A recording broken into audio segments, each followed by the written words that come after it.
The Vorath had killed 17 soldiers before they finally brought it down. Commander Tae-1 stood at the observation window and watched the creature through 3 layers of reinforced glass. The beast was massive, its body stretched nearly 4 meters long, covered in scales that shifted between black and deep purple. 6 legs ended in claws that could tear through ship metal. Its head was broad and flat, with 4 eyes that glowed a dim orange in the darkness of its cell. The creature did not move. It sat in the center of the containment chamber, chains wrapped around every limb. Neural dampeners circled its skull like a crown of lights. The sedation system pumped enough chemicals into its blood to put down a small army. And still, those 4 eyes stayed open. Still, it watched. "How long has it been awake?" Tae-1 asked. 72 hours, Commander," his aide Minho replied. The young officer checked his datapad with shaking hands. "The medical team says it should be impossible. The dosage we're using would kill most species 3 times over. And the Vorath are not most species." Tae-1 had studied the reports. Everyone in the Galactic Coalition had heard stories about the Warbeasts, but few had seen one alive. They were weapons from an ancient war. Creatures engineered by a civilization that died out 10,000 years ago. No one knew who made them or why. They only knew what the Vorath could do. They were built to destroy. They felt no fear. They showed no mercy. They could not be reasoned with, could not be bribed, could not be turned. For centuries, the Coalition had hunted them to near extinction. This one was believed to be among the last. "What happened on the surface?" Tae-1 asked. "How did the capture team finally take it?" Minho pulled up another report. His face went pale as he read. "They didn't capture it, sir. Not really. The creature collapsed on its own after the battle. The medical team thinks it hadn't eaten in over a month. It was starving when we found it." Tae-1 turned back to the window. The Vorath's scales looked dull under the harsh lights. Now that he looked closer, he could see the damage. Old scars crossed its body like a map of violence. One of its 6 legs bent at an odd angle, badly healed from some ancient break. The creature was thin, its ribs visible beneath the scales. It was dying. And still, it had killed 17 soldiers before they brought it down.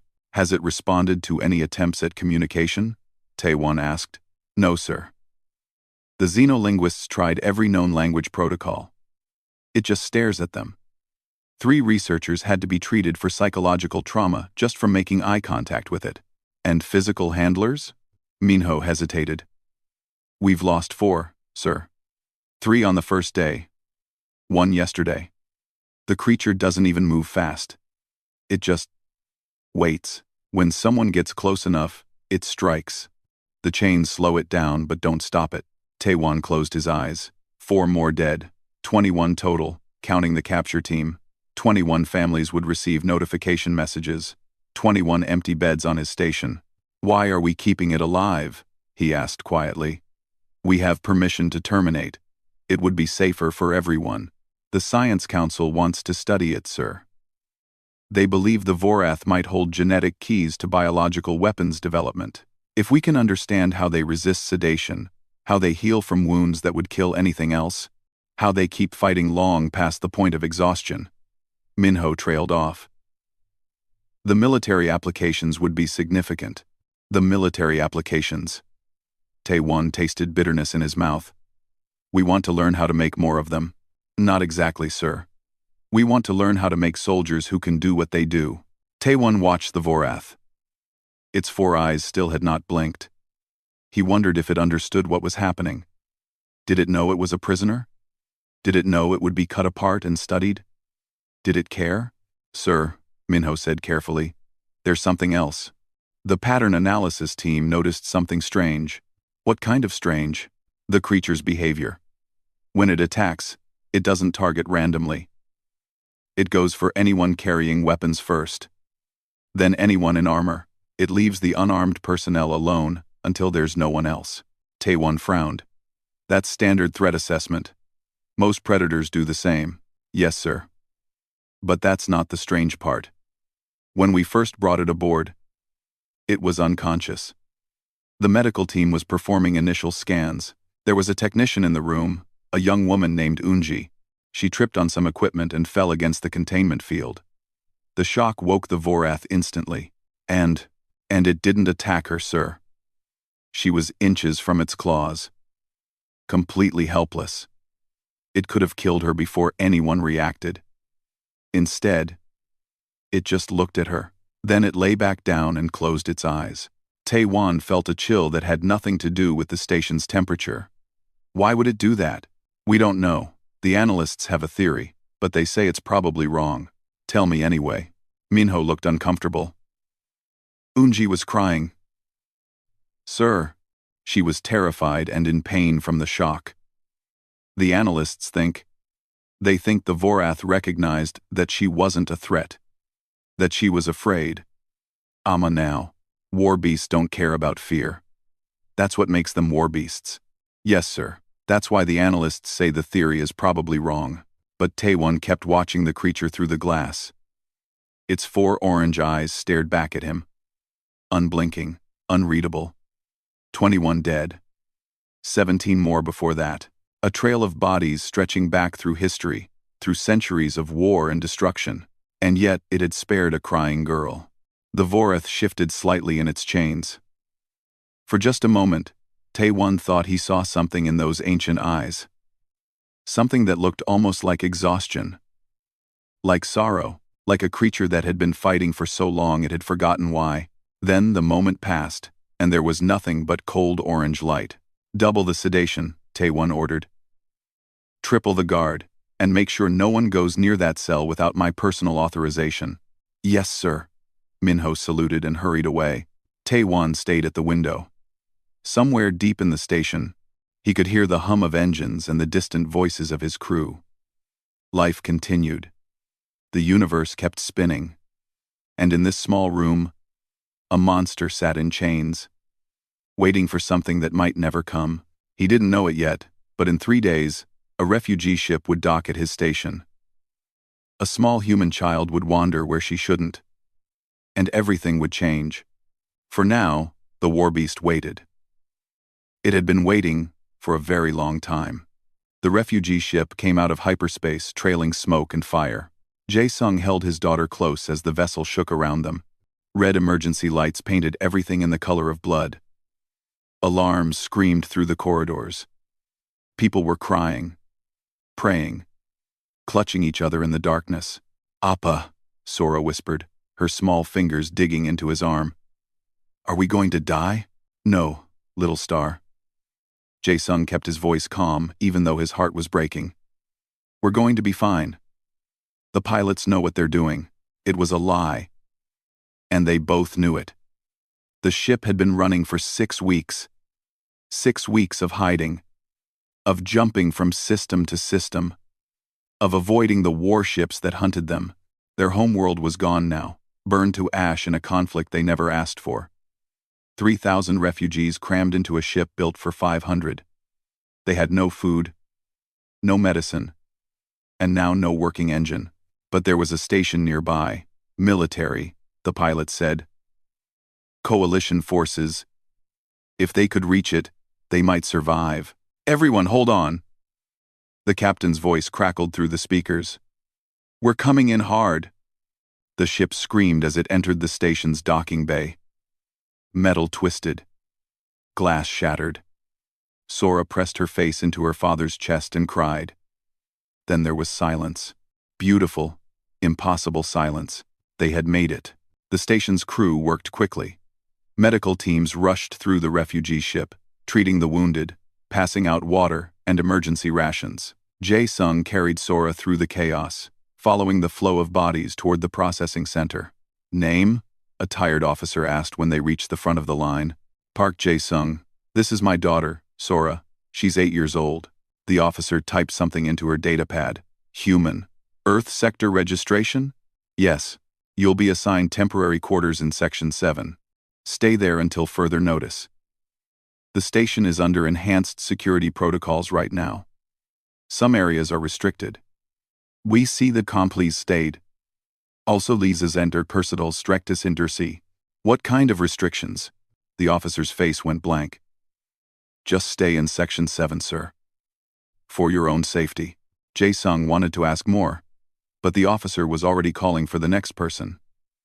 He picked up Sora and carried her through the crowded hallways until they found their assigned room. It was small and cold, barely big enough for the 2 cots that served as beds, but it was safe. It was stable. For now, it was home. Try to sleep, he told Sora as he tucked her under a thin blanket. Tomorrow, we'll figure out what comes next. I'm not tired, Appa. She was always saying that. Even when her eyes could barely stay open. Even when she yawned between every word. She insisted she wasn't tired. It made him smile despite everything. Close your eyes anyway. Dreams might find you. She did as he asked. And within minutes, her breathing slowed. Jae-sung sat on the edge of his own cot and watched her sleep. She looked so small, so fragile. She had been through so much in her short life. Losing her mother, losing her home, spending weeks in the belly of a dying ship. And yet she still smiled. She still laughed. She still saw wonder in the universe, even when it gave her nothing but pain. Jae-sung didn't know how she did it. He wished he could be that strong. Exhaustion finally pulled him down. He lay back and closed his eyes, intending to rest for just a moment. Within seconds, he was deeply asleep. Sora waited. She counted to 100, then counted again. Her father's breathing was slow and steady. He wouldn't wake for hours. He always slept like the dead when he finally let himself rest. Slowly, carefully, she slipped out of her cot. Her shoes were soft on the metal floor. She had learned how to move quietly during the weeks on the refugee ship. Sometimes she would explore while everyone else slept. It was the only time she could be alone, the only time she could think. The station was different from the ship. Bigger. Cleaner. The halls stretched in every direction, filled with machines and lights and sounds she didn't understand. Sora walked without purpose, letting her feet take her where they wanted. She passed soldiers in strange uniforms.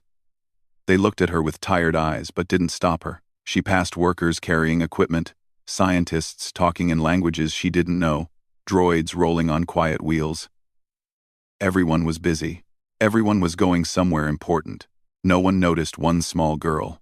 Section 7 became Section 6. Section 6 became Section 5. Sora found a lift and pressed buttons until the doors opened onto a corridor she hadn't seen before. This one was darker. Quieter. The air felt heavier somehow, like it was holding its breath. Warning signs covered the walls. Red symbols she couldn't read. Sora knew she should turn back. Her father would be worried if he woke up and found her gone. But something pulled her forward. A feeling she couldn't explain, like a voice calling from far away. She walked deeper into the restricted zone. The lights grew dimmer. The temperature dropped. She could hear something now. A low sound at the edge of hearing. Not a machine. Not a voice. Something else. Breathing. Slow and heavy, like the ocean waves she remembered from home. Sora turned a corner and stopped. The chamber ahead was huge. Glass walls reached from floor to ceiling. Machines covered every surface, blinking and humming. Soldiers stood guard, but they were looking the other way, talking among themselves. They didn't see her slip into the shadows, and there, in the center of the chamber, was the creature. Sora had never seen anything like it. 4 meters of muscle and scale and claw. 6 legs thick as tree trunks. A head that seemed too big for its body. With 4 eyes that glowed orange in the dim light, chains wrapped around it from neck to tail. Metal clamps held its legs in place. Needles pumped something into its blood. It was a monster. Sora knew that. Everything about it screamed danger. Screamed run. Screamed hide. Every instinct she had told her to flee, but she didn't, because she saw something the soldiers didn't see. Something the scientists and guards and commanders had all missed. She saw the creature's ribs through its dull scales. She saw the old wounds that covered its body like a map of pain. She saw how its breathing came shallow and slow, like it was fighting just to stay alive. She saw how its 4 orange eyes looked at her, not with hunger, not with rage, with exhaustion, with something that looked almost like sadness. "You're hurt," Sora whispered. The creature didn't move, didn't blink, just watched her with those ancient eyes. "Are you scared?" Still nothing. But Sora thought she saw something flicker in those eyes. A recognition. An understanding. She wanted to go closer. She wanted to know what the creature was. Why it was chained. What had made it so sad. But footsteps echoed behind her. Voices approaching. Sora turned and ran. Back through the corridors, back to the lift, back to Section 7. She slipped into her cot just as her father stirred in his sleep. "Sora?" he mumbled. "You okay?" "I'm okay, Appa. Just a bad dream." He nodded and drifted back to sleep. Sora lay in the darkness, her heart pounding, her mind full of orange eyes. She would go back. She had to. Something was waiting for her there, something that needed her help. 2 days passed before Sora could return. Her father watched her closely after that first night. He took her to the refugee center, introduced her to other children, tried to keep her busy and safe. But Jae-sung had to work. The station needed every able hand, and refugees who helped earned better rations, better quarters, a better chance at real placement when the transport ships came. So when her father left for his shift in the cargo bay, Sora waited exactly 30 minutes. Then she slipped away. The path was easier this time. She had memorized the turns, the lifts, the corridors that led to the restricted zone. The guards were different today. Fewer of them. Stationed further apart, Sora moved like a shadow, using skills she didn't know she had. The chamber was exactly as she remembered. Glass walls, blinking machines, heavy air that pressed against her chest. And in the center, the creature that haunted her dreams. The Vorath looked worse than before. Its scales had lost more color, fading from purple-black to a dull gray. Its breathing was slower, more labored. The machines around it pumped and beeped in desperate rhythms. The creature was dying. Anyone could see that, but its eyes still glowed. And when Sora stepped closer to the glass, those 4 orange eyes found her immediately. "I came back," she whispered. "I said I would." The creature didn't move. Its massive body lay curled on the metal floor, chains pulling tight against every limb. The neural dampeners on its skull flickered with blue light. Sora didn't know what they were, but she knew they were hurting it. Everything in this room was hurting it. "They're scared of you," she said softly.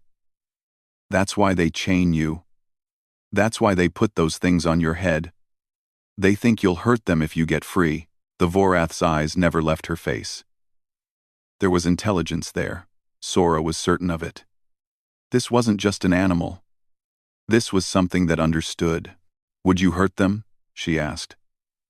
"If they let you go?" For a long moment, nothing happened. Then, slowly, the creature shifted. Its head lifted from the floor. Just barely.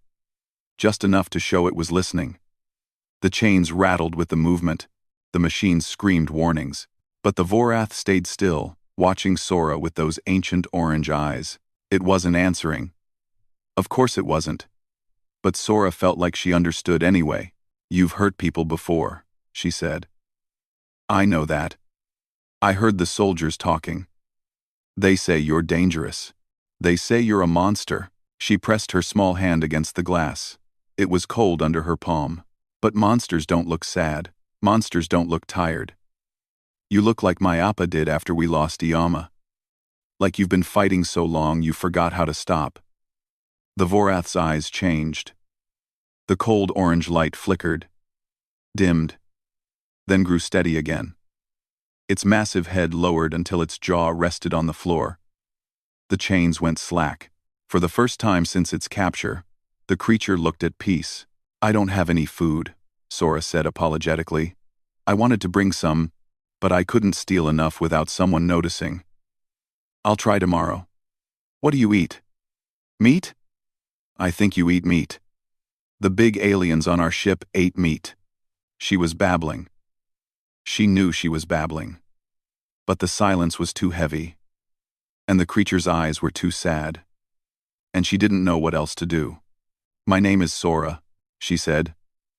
"It means sky. Iyama named me that because I was born during a storm." And she said the sky was crying with joy. "Appa says that's just a story. But I like it anyway." The Vorath blinked. One slow, deliberate blink. "Do you have a name?" "I bet you do. Everything has a name.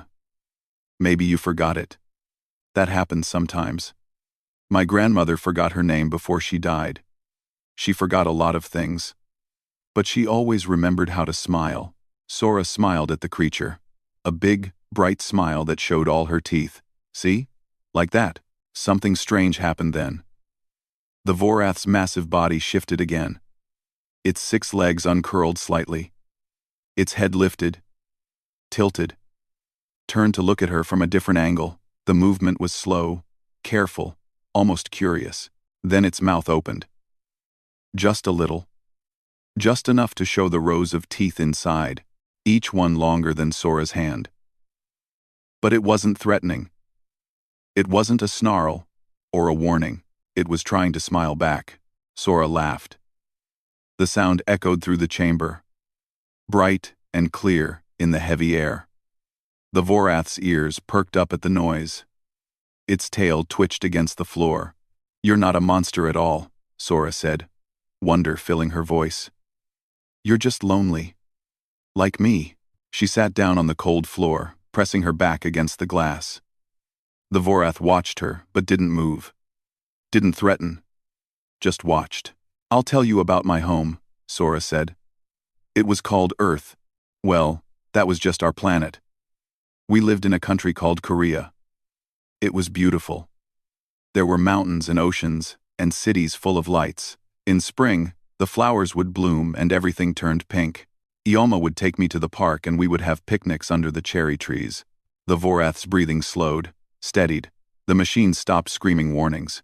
Then the bad things came. "I don't really understand what happened. Appa says it was a war, but not our war. Other aliens fighting over something. They didn't care that we lived there. They just wanted to win. So they burned everything." Sora's voice grew quiet.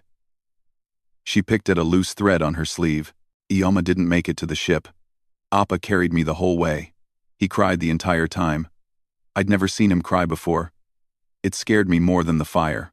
The Vorath made a sound, low and deep, almost below hearing. Not a growl. Not a roar. Something gentler. Sympathetic. Sora looked up at those orange eyes.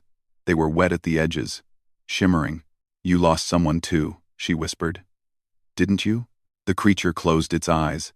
Its massive body trembled once, twice. The chains clinked softly. "I'm sorry," Sora said. She pressed her hand against the glass again, wishing she could touch it, wishing she could offer real comfort instead of just words. "I'm so sorry." They stayed like that for a long time. The small human girl and the ancient Warbeast, separated by glass and chains and centuries of violence. But somehow, in that moment, none of that mattered. They were just 2 lost souls who had found each other in the dark. Finally, Sora heard footsteps. Distant but approaching. "I have to go," she said, standing quickly. "But I'll come back, I promise. I'll come back every day until you're better." The Vorath opened its eyes. Those 4 orange lights found her face and held it like something precious. "You have to hold on," Sora said firmly. "No more giving up. I'm your friend now, and friends don't let friends give up. Okay?" The creature blinked once. Slow and deliberate. Sora smiled. "Okay, I'll see you tomorrow." She ran before the guards could see her. Behind her, the Vorath watched until she disappeared. Then it lay its head back down. But something had changed. The light in its eyes burned a little brighter. Its breathing came a little easier. For the first time in centuries, the Warbeast had something to live for. It had a friend. The attack came without warning. Sora was halfway to the restricted zone when the station shook. The lights flickered. Alarms screamed to life. Red emergency beacons began to spin in every corridor. "All personnel to battle stations," a voice boomed through the speakers. "Unknown hostiles inbound. This is not a drill. People ran past her in every direction. Soldiers with weapons, scientists with datapads, workers with tools. No one noticed the small girl standing frozen in the middle of the hallway. The station shook again. Harder this time. Sora grabbed a wall to keep from falling. Somewhere far away, she heard explosions. She heard screams. Her father. She should find her father. He would be scared. He would be looking for her. She should go back to Section 7 and wait for him like she promised. But her feet carried her the other way, toward the restricted zone, toward the creature that needed her. The corridors were chaos. Emergency doors slammed shut, cutting off pathways she knew. Smoke poured from vents. Wounded soldiers crawled past her, leaving trails of blood on the metal floor. Sora climbed over debris, squeezed through closing doors, ran through sections she had never seen. Finally, she reached the chamber. The glass was cracked. The machines sparked and smoked. Guards lay unconscious or dead at their posts. Something had hit this section hard. The damage was everywhere. And in the center of the room, the Vorath was awake.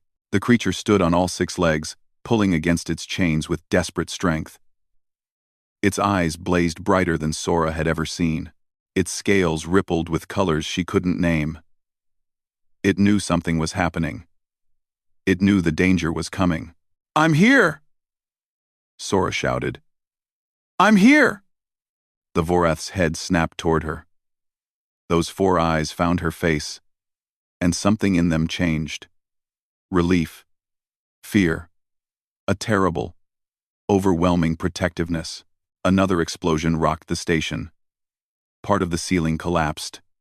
Sora screamed and dove aside as metal beams crashed where she had been standing. Dust and smoke filled the air. She couldn't see. She couldn't breathe. Then she heard it. The sound of chains breaking. She looked up through the haze and saw the Vorath tearing itself free. The neural dampeners on its skull sparked and died. The clamps on its legs shattered one by one. With a roar that shook what remained of the walls, the ancient Warbeast broke its bonds. It was free. After days of captivity, after being poisoned and chained and tortured, it was finally free. Sora waited for the violence, for the rage, for the monster everyone said this creature was. Instead, the Vorath turned and looked at her. Its massive body shook with exhaustion. Its wounds bled freely now that it was moving, but its eyes were clear, focused, fixed on her with an intensity that took her breath away. "They're coming," Sora said. She didn't know who they were. She didn't understand the war or the politics or the reason for the attack. But she could feel it in her bones. Something terrible was approaching. Something worse than bombs. The Vorath lowered its head until its eyes were level with hers. Its breath was warm against her face, heavy with the smell of blood and medicine. Its 4 eyes reflected her image like mirrors. "You have to run," Sora whispered. "You have to get away. If you stay here, they'll chain you again. Or worse." The creature didn't move. "Please," she begged. "Go. Be free. Don't let them hurt you anymore." Still nothing. The Vorath just stared at her with those ancient, intelligent eyes. Then Sora understood. It wasn't staying because it didn't know the danger. It wasn't staying because it was confused or trapped or unable to escape. It was staying because of her. "No," she said, shaking her head. "No, don't worry about me. I'll be okay. My Appa will find me. The soldiers will protect us.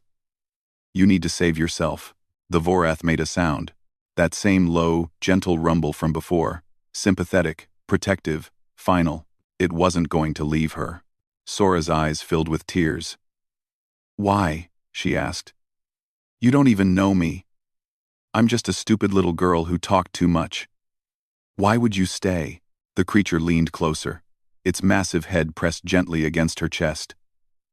She could feel its heartbeat, slow and powerful and impossibly strong, her small arms wrapped around it without thinking, holding on as tightly as she could. "You're my friend," she whispered into its scales. "My friend." Then she heard the footsteps. Dozens of them. Hundreds. coming from every direction at once. Soldiers burst into the chamber from 3 entrances. Coalition forces in heavy armor, weapons raised and ready. They saw the broken chains. They saw the creature standing free. They saw the child in its embrace. "Get away from it!" someone screamed. "The beast is loose. Kill it before it kills her." "Fire! Fire now!" "Wait!" Sora shouted. She stepped in front of the Vorath, spreading her arms wide. "Don't hurt it. It's not dangerous. Move, child." "No." Commander Taiwan pushed through the soldiers. His face was bloody from a wound on his scalp. His uniform was torn, but his eyes were sharp as he took in the scene before him. "Hold your fire," he ordered. "Everyone hold." The soldiers hesitated. Weapons stayed raised but didn't fire. Taiwan stepped forward slowly. He looked at the Vorath. He looked at the girl standing in front of it. He saw the creature's head lowered. Its body curved around her like a shield. "It's protecting her," he breathed. "Sir, that's impossible. The Vorath don't protect anything. They only destroy." "Then explain what I'm seeing, Lieutenant."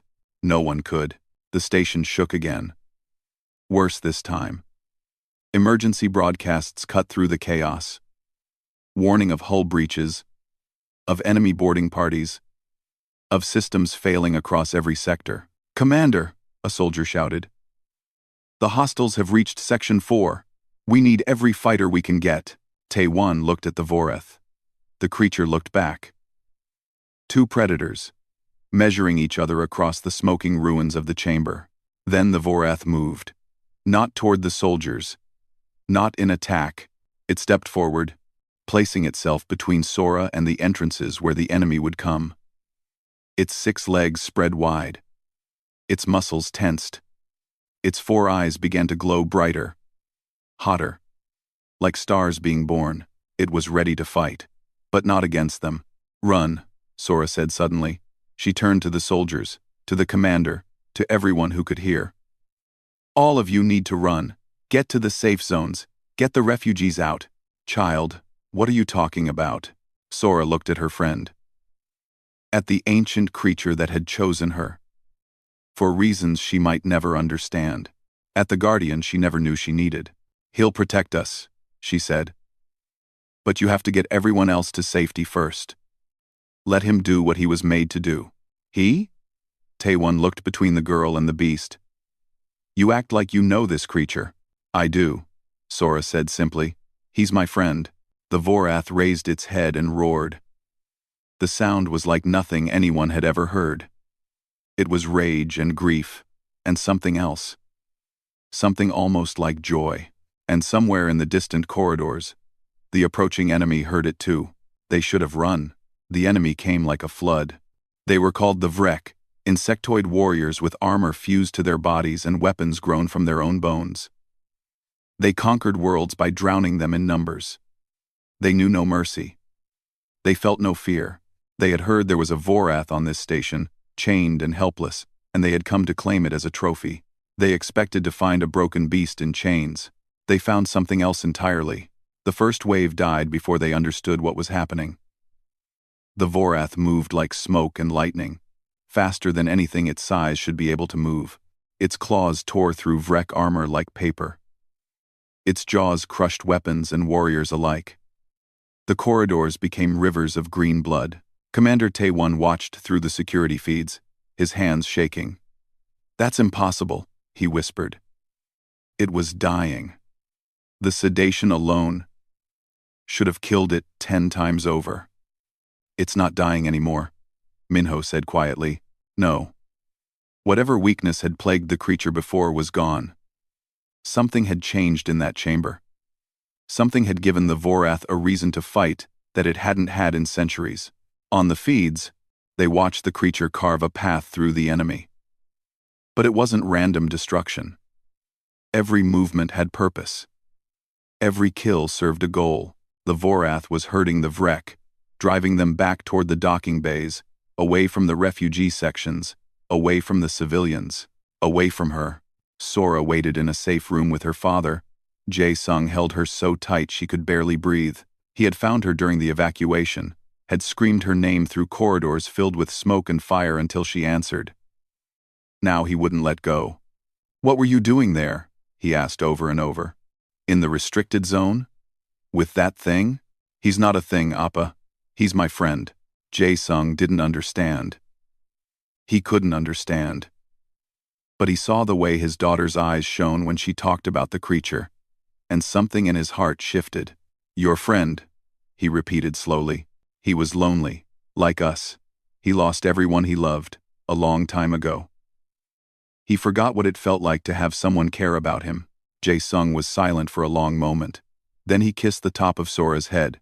"Only you, little star," he murmured. "Only you could find a friend in a warbeast." The battle lasted 3 hours. 3 hours of thunder and screaming. 3 hours of wreck assault teams trying again and again to reach the heart of the station.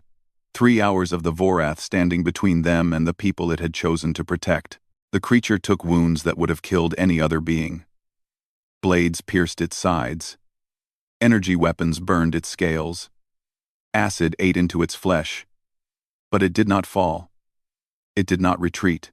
Every time the Vrek thought they had finally brought it down, those 4 orange eyes would blaze to life, and the killing would begin again. By the end, the surviving Vrek fled back to their ships. They had come expecting easy victory. They left with less than a quarter of their forces remaining. Their commanders would speak of this day in terrified whispers for generations. The station fell silent. Smoke drifted through broken corridors. Emergency teams began the long work of rescue and repair. And in Section 3, where the fighting had been worst, the Vorath finally stopped. Its 6 legs buckled. Its massive body crashed to the floor. Green Vrek blood mixed with its own purple on the metal beneath it. The creature's eyes dimmed. Its breathing grew shallow. "No!" Sora screamed when she heard. She broke free from her father's arms and ran, through the corridors, past the rescue teams, over the bodies of fallen enemies. She ran until her lungs burned, and her legs ached, and her heart felt like it would burst. She found the Vorath lying in a pool of blood. "No. No. No." She fell to her knees beside its head. Her small hands pressed against its scales, feeling the warmth fading beneath her touch. "You can't die. You can't. You promised. Friends don't give up, remember?" The creature's eyes opened. Barely. Just enough to find her face. "I'm here," Sora sobbed. "I'm right here. You have to hold on. The doctors will come. They'll fix you. Please. Please." The Vorath made a sound. That gentle rumble she had come to love. It wasn't pain. It wasn't fear. It was peace. "No," Sora begged. "Don't go. Don't leave me." The creature's head shifted. With the last of its strength, it pressed its jaw against her chest, just like before. She could barely feel its heartbeat now. She could only hold on and cry. "Sora." She looked up. Commander Taewon stood nearby, his face streaked with ash and tears. Behind him, a medical team waited with equipment she didn't recognize. "We might be able to save it," Taewon said. "We have technology. Treatments. The Vorath physiology is remarkable. If we act fast." "Then do it," Sora demanded. "Save him. It will take time. And resources. There are people questioning whether we should even try." "I don't care." Sora wrapped her arms around the Vorath's head, protecting it like it had protected her. "He's my friend. He saved everyone." "You have to help him." Taewon looked at the tiny human girl embracing the ancient warbeast. He looked at the devastation around them. The enemy dead piled in the corridors. The station that still stood only because this creature had fought for it. "We will," he said finally. "I promise you. We'll do everything we can." The medical team moved in. Machines whirred to life. Voices called out readings and instructions. Sora refused to leave the creature's side, even as the doctors worked around her. Hours passed, then days. The galaxy heard the story. How a human child had walked into a warbeast's cage. How she had spoken to it not with commands or threats, but with kindness. How she had reached something inside the creature that centuries of violence had buried but never destroyed. How a monster had remembered what it meant to love. 3 weeks later, Sora sat in a new chamber. Bigger than the old one. Warmer. Filled with soft light and growing plants, and everything the doctors said would help healing. The Vorath lay beside her, its head in her lap. Its scales had regained their color. Its wounds were closing, slowly but surely. Its 4 eyes were open, watching her with an expression that needed no translation. "I brought you something," Sora said, pulling a small flower from her pocket. "The station's garden is growing now. They said earth plants are doing well. This one is from a cherry tree." She tucked the pink blossom behind one of the Vorath's ears. It looked absurd. It looked perfect. "When you're better, maybe we can go see real cherry trees," she said. "Earth is rebuilding. Appa says we might go back someday. Would you like that? To see where I came from?" The Vorath blinked slowly. Its tail twitched against the floor. Sora smiled and leaned her head against the creature's massive shoulder. "Yeah," she murmured. "I think you would." Outside the chamber, Commander Tae-Won stood with Jae-sung, watching through the window. "The Science Council doesn't know what to do," Tae-Won admitted. Everything they believed about the Vorath was wrong. They're not mindless weapons. They're not monsters without feeling. They're Tae-Won, lonely, Jae-sung finished. "They're just lonely. Your daughter saw what we all missed." She reached out when everyone else pulled away. She offered kindness when the rest of the galaxy offered only chains. Ever. Jae-sung watched Sora laugh at something, her small hand stroking the Vorath's scales. "She's always been like that. Even when she was little. She would find hurt birds and broken toys and lost things, and she would love them until they weren't broken anymore. She may have done more than fix one creature," Tae-Won said quietly. "The reports are spreading. Other Vorath, ones we thought were feral beyond saving, have started responding differently to peaceful contact. Like something in them woke up. My daughter started that? Your daughter reminded them of something they forgot. That violence isn't the only way. That connection is possible. That even the most ancient wounds can heal if someone is brave enough to try." Inside the chamber, Sora began to sing. A soft Korean lullaby her mother used to sing to her. The Vorath closed its eyes, its breathing deep and peaceful. The war was over. A new story had begun. And it all started because one small girl looked at a monster and saw a friend.